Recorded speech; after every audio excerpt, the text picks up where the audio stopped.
ആ ഷാനു എന്താടാ ഞാൻ കേട്ടറിങ്ങനെ ഓട്ടം കഴിഞ്ഞ് വന്നിട്ടുള്ളൂടാ.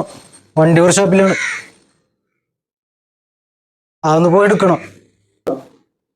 എവിടെയാണ്? കൊടുങ്ങല്ലൂർ വർക്ക്ഷോപ്പില്. വണ്ടിയൊക്കെ മാറിയല്ല, അടിപൊളി വണ്ടി ആക്കിയല്ല. ഇതെന്നെടുത്ത് ആടാ ഞാൻ വണ്ടി ഇപ്പൊ വാങ്ങിയത്. എവരേട്ടാ കാക്കിയെടുക്കട്ടെ. ഓ കാക്കിയൊക്കെ അടക്കിട്ടേക്കണക്കെ പഴയ കാക്കിയ.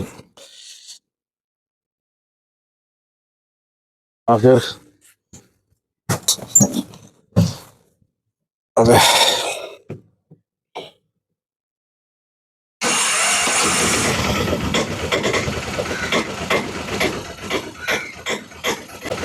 എന്താണോ മാലിക്കയുടെ വണ്ടിയിൽ എന്താണ് കൊതിയുടെ ഫോട്ടോ?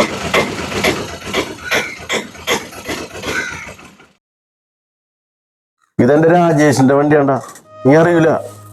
അവനെ ഇട തിരിഞ്ഞിട്ടുള്ളേന്. ഞാൻ അവനും ഗൾഫിലുണ്ടായിരുന്നു ഒരുപാട് നാള്. ഞങ്ങൾ ഒരു റൂമില് അതിനും ചേട്ടനെ പോലെ ജീവിച്ചത്.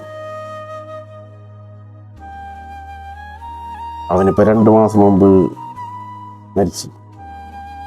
ക്യാൻസർ ആയിരുന്നു. പിന്നെ അവരെ വീട്ടിൽ ഈ വണ്ടി കിടക്കുമ്പോൾ അവർക്ക് അച്ഛനമ്മക്കൊക്കെ ഭയങ്കര വിഷമം. എന്നോട് വിളിച്ചു പറഞ്ഞു വണ്ടി ആരെങ്കിലും ഉണ്ടെങ്കിൽ കൊടുക്കാൻ. ഞാൻ എന്ത് ചെയ്ത് എൻ്റെ പഴയ വണ്ടി അങ്ങോട്ട് കൊടുത്ത്. ഞാൻ എൻ്റെ വണ്ടി കൊടുത്തിട്ട് ഈ വണ്ടി ഞാൻ വാങ്ങി. അപ്പൊ അവന് ആരാധിക്കുന്ന ദൈവമാണത് ഗണപതി. ആ ഗണപതിനെ നമുക്ക് ആദരിക്കാലോ. വേറൊന്നും ഉണ്ടായിട്ട് ചോദിച്ചതല്ലേക്കാ, കട വണ്ടിയിൽ ഇങ്ങനെ കണ്ടപ്പോ ചോദിച്ചെന്നുള്ളൂ, ഒരു കൗതുകത്തിന് ചോദിച്ചെന്നുള്ളൂ, അല്ലാണ്ട് വേറെ ഒന്നുമില്ല. നമുക്ക് എന്ത് മതോടാ, നമ്മ മനുഷ്യനായാൽ മതി. ഒരു ജാതി, ഒരു മതം, ഒരു ദൈവം. മനുഷ്യരെല്ലാവരും ഒന്നാണ്.